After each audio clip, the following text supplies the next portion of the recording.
देश में अगर आप सोचते हैं कि चुनावी हिंसा की घटनाएं सबसे ज्यादा बंगाल में क्यों हो रही है, अगर आप अपने आप से सवाल पूछे, आपको हर दिन कुछ ना कुछ सुनने को मिलता है ना कि इतने कार्यकर्ताओं की हत्या, बमबाजी, सब कुछ होता है, लूट, मतलब हिंसा इतनी ज्यादा बंगाल में क्यों होती है?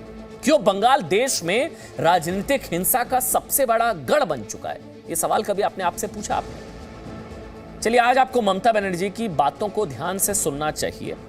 ममता बनर्जी सीएम है, राज्य की मुख्यमंत्री है, एक राज्य की संवैधानिक प्रमुख है। उनके एक बयान से हिंसा में कमी आ सकती है या हिंसा बढ़ सकती है, आप तय करिएगा बयान सुनने के बाद। लेकिन वही ममता बनर्जी अगर विरोधियों को देख लेने की धमकी दें, मुख्यमंत्री खुद देख लेने की धमकी दें कि अभी तो चुनाव चल रहा है, बाद में देखिए कि एक बार चुनाव हो जाने दो, फिर देखती हूं तुम्हें कौन बचाता है। मुख्यमंत्री, जो मुख्यमंत्री कहे चाहे जहां जाओ बचोगे नहीं, तो आप कैसे विश्वास कर सकते हैं कि दीदी के समर्थक अहिंसा में विश्वास रखेंगे? मतलब सूबे की मुख्यमंत्री देख लेने की बात करेंगी तो उनके समर्थक शांति प्रिय होंगे, वो अहिंसावादी होंगे? ऐसा हो सकता है क्या? आज हम आपको दीदी की एक और चुनावी धमकी दिखाएंगे। साथ ही आज आपको यह भी जानना चाहिए कि बंगाल में चुनाव जो है फिर से मोदी वर्सेस ऑल क्यों हो गया है।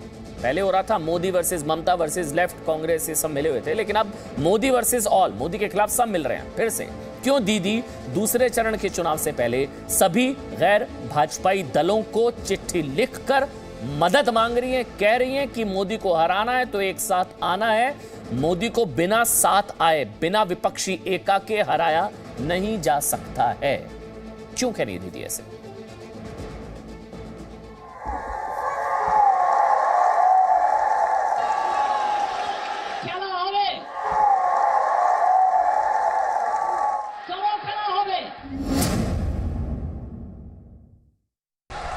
दीदी, ओ दीदी, बीजेपी के चाइना, रावणদের চাইনা, ডাকাতদের সরকার চাইনা, মোদির বুক দখল করতে দানবদের সরকার, সবচেয়ে বড় দাঙ্গাবাজ। दीदी, ओ दीदी, खेला चलबे ना, चलबे ना। बंगाल के चुनाव में आखिर ऐसा क्या हुआ कि दीदी अपशब्द कह रही हैं, दूध कोला दिए कालसा पूछेছি, गालियां दे रही हैं, রাবণের সরকার, স্বৈরাচারী সরকার, দুরাচারী সরকার। बंगाल की संवैधानिक प्रमुख धमकियां दे रही हैं कि सेंट्रल फोर्स चले जाने दो, देख लेंगे। বাংলা ইলেকশনটা হয়ে যাক, তারপরে আমি দেখব কত ধানে कत চাল। और गुरुवार को दूसरे चरण के संग्राम से पहले विपक्षी दलों से मदद मांग रही हैं, कह रही हैं लोकतंत्र बचाने के लिए सभी विपक्षी दलों को साथ आना होगा। ममता ने चिट्ठी में लिखा है, बीजेपी विपक्ष की पार्टियों वाली सरकारों को निशाना बना रही है।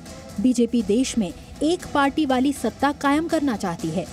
मैं मानती हूँ कि वक्त आ गया है कि हम सभी मिलकर लड़ें और बीजेपी के लोकतंत्र और संविधान पर हमलों को रोकें।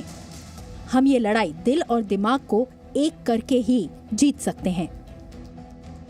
ममता ने जिन नेताओं को चिट्ठी लिखी है उसमें कांग्रेस अध्यक्ष सोनिया गांधी, दिल्ली के मुख्यमंत्री अरविंद केजरीवाल, एनसीपी नेता शरद पवार, महाराष्ट्र के मुख्यमंत्री उद्धव ठाकरे, समाजवादी पार्टी के अध्यक्ष अखिलेश यादव समेत कई नेता हैं।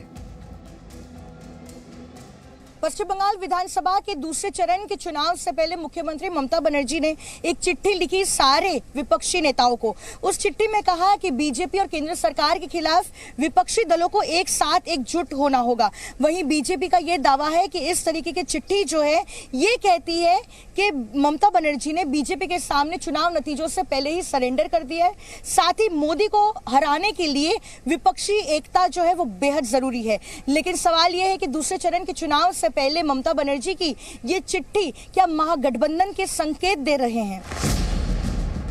सोनिया, केजरीवाल, अखिलेश यादव समेत कई विपक्षी नेताओं को दीदी ने चिट्ठी लिखकर साफ कर दिया है कि बंगाल में अब चुनाव मोदी वर्सेस ऑल होगा। तो क्या दीदी की चिट्ठी में टीएमसी की हार का डर है? रूम में टोपी, रोड पे तिलक, हर दिन एक नया पाखंड, हर दिन एक नया प्रपंच, और इस पंगे, पाखंड और प्रपंच के जरिए वो कहती हैं खेला हो भी। अब वो खेल जो हो रहा है वो खेल उनके खिलाफ जा रहा है। यानी दीदी एक और चिट्ठी लिखकर विपक्षी नेताओं की मदद मांग रही हैं, दूसरी ओर लगातार अपशब्द और गालियों की राजनीति कर रही हैं। जिस शुवेंदु अधिकारी की वजह से नंदीग्राम दीदी की जिंदगी का सबसे मुश्किल संग्राम हो चुका है, उसी शुवेंदु को दीदी सांप कह रही हैं। তারা ওই গদ্দারদের এত বড় সাহস, খাইয়ে পড়িয়ে মানুষ করেছি, সেটা দুধ কলা দিয়ে সাপ পুষেছি, দুধ কলা দিয়ে সাপ পুষেছি, দুধ কলা দিয়ে কাল সাপ পুষেছি।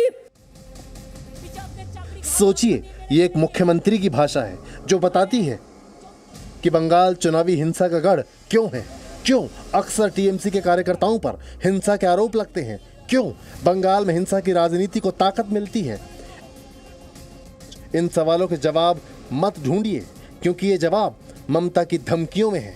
जरा सोचिए, जो मुख्यमंत्री खुलेआम कहती हो कि देखती हूं चुनाव के बाद तुम्हें कौन बचाता है, जो मुख्यमंत्री कहती हो कि चाहे जहां जाओ छोड़ूंगी नहीं, वहां आप कैसा लोकतंत्र सोच सकते हैं।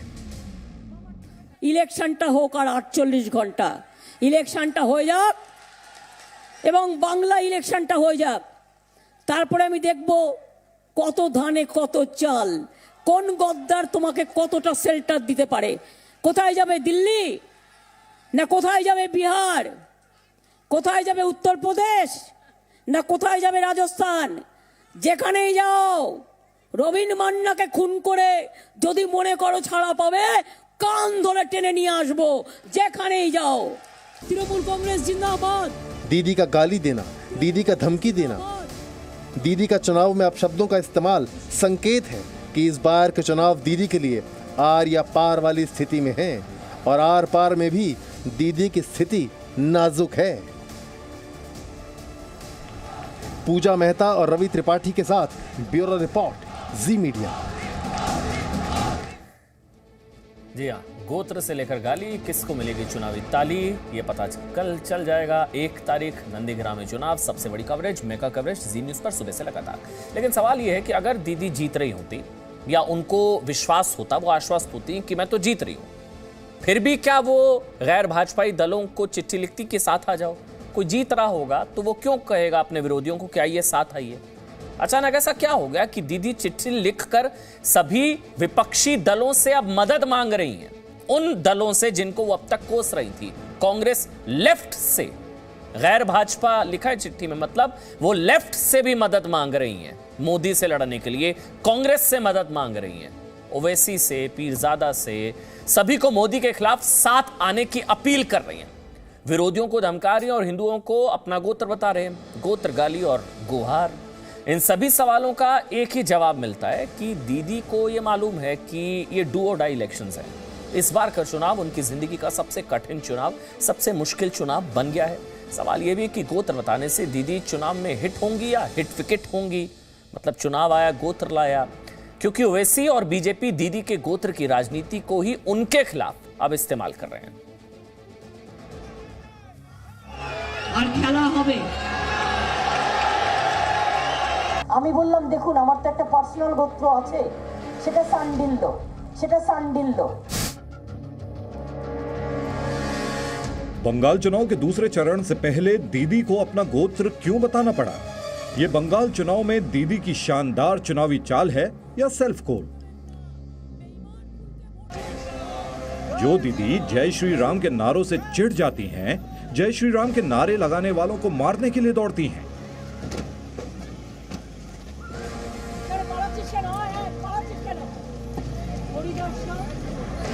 उन्हीं ने जब अपना गोत्र बताया तो पूछा गया कि दीदी जब रोहिंग्या घुसपैठियों का रेड कारपेट वेलकम कर रही थी, तब भी क्या उनका गोत्र शांडिल्य ही था?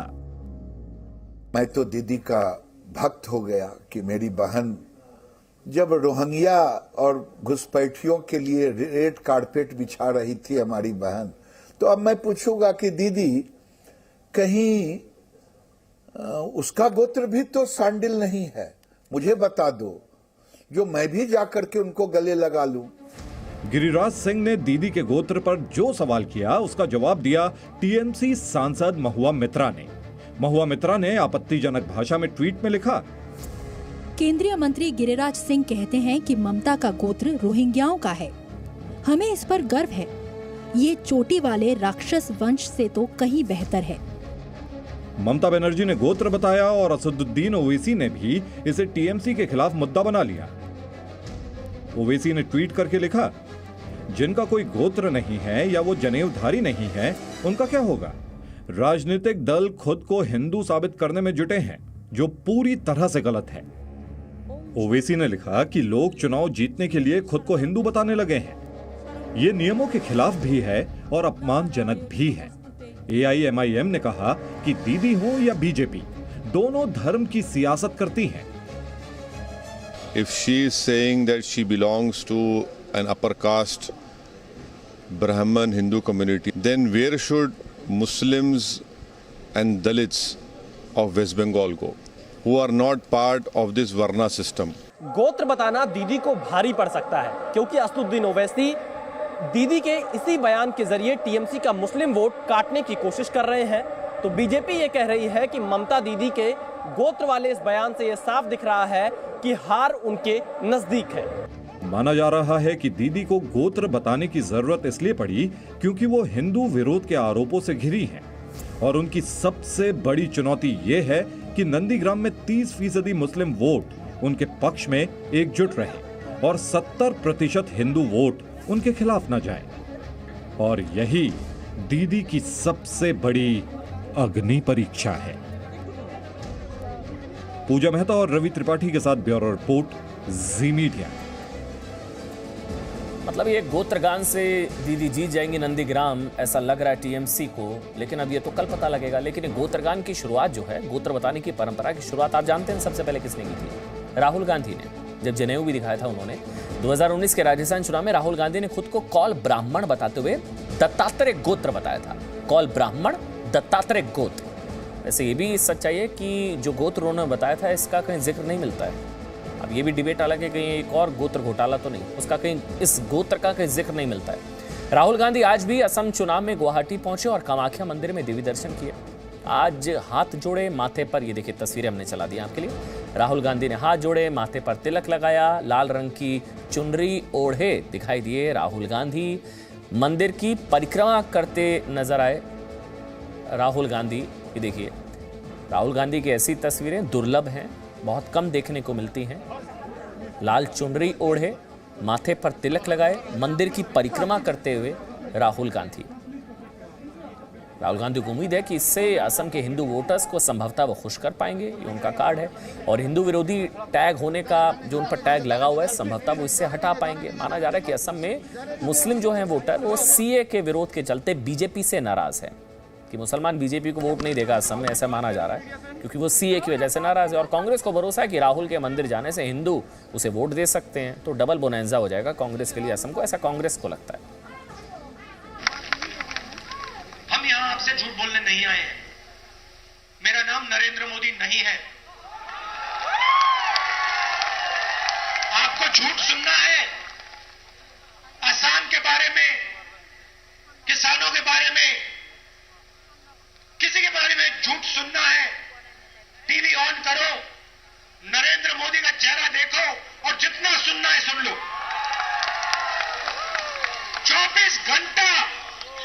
24 घंटा नरेंद्र मोदी जी हिंदुस्तान को झूठ बोलते हैं। भारत के पूर्वी हिस्से की पॉलिटिक्स आपने देख ली, अब जरा साउथ की चुनावी सियासत भी देख लीजिए। तमिलनाडु में एक नेताजी हैं, चुनाव में अकेले खड़े हैं, लेकिन AIADMK और DMK जैसी पार्टियों को चुनावी वादों का अनबीटेबल चैलेंज दे चुके हैं। मदुरई के ये नेताजी कहते हैं कि उन्हें जिता दिया जाए तो हर वोटर को आईफोन देंगे। अगर उनको जिता दिया तो वो हर वोटर को आईफोन देंगे, सबको गाड़ी, घर, 1 करोड़ रुपए बैंक में डाल देंगे, इनका दावा है। We vote for me, giving the all people of iPhone and 3-floor house. Here only account pay to Uncor, on ship 300 feet Serkai Panimalai, sea 10 kilometers sea. These are for I promise to him. ये सर्वनन है, Madurai south से निर्दलीय उम्मीदवार। इनकी बातें सुनकर सब हैरान हैं, लेकिन ये सीरियस है। पोस्टर भी बनवा लिया, नॉमिनेशन भी कर दिया, डस्टबिन का चुनाव चिन्ह भी मिल गया और अब ये वोटर्स के बीच अपने काम को लेकर नहीं, उठ-पटांग वादे करके वोट मांग रहे हैं।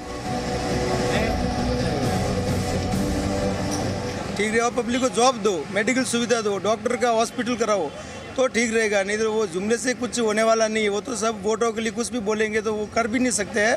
हमको क्या फायदा, हेलीकॉप्टर वगैरह हमको नहीं चाहिए, हमको तो ग्राउंड लेवल पे काम चाहिए। ग्राउंड लेवल पे क्या चाहिए पब्लिक के लिए, वही चाहिए बस। सर्वानंद की अलग दलील है, कहते हैं कि जब डीएमके वोटर्स को मुफ्त टेलीविजन सेट ऑफर कर सकती है, AIADMK washing machine, 2 GB data, 6 LPG cylinder और सोलर स्टोव का ऑफर दे सकती है, तो सर्वानंद क्यों वोटर्स को मुफ्त का ऑफर नहीं दे सकते? तमिलनाडु के बड़े बड़े जो राजनीतिक दल हैं उनके वायदाओं को मजाक उड़ाना चाहते हैं और तमिलनाडु के वोटर्स को ये कहना चाहते हैं, तो अगर आपको मुफ्त में कोई मिलता है तो उसको मत वोट डालो। आप अपने उम्मीदवारों को देखकर जो आपके लिए काम करता है, जो आपका ठीक सेवा करता है, उनको अपना वोट डालो।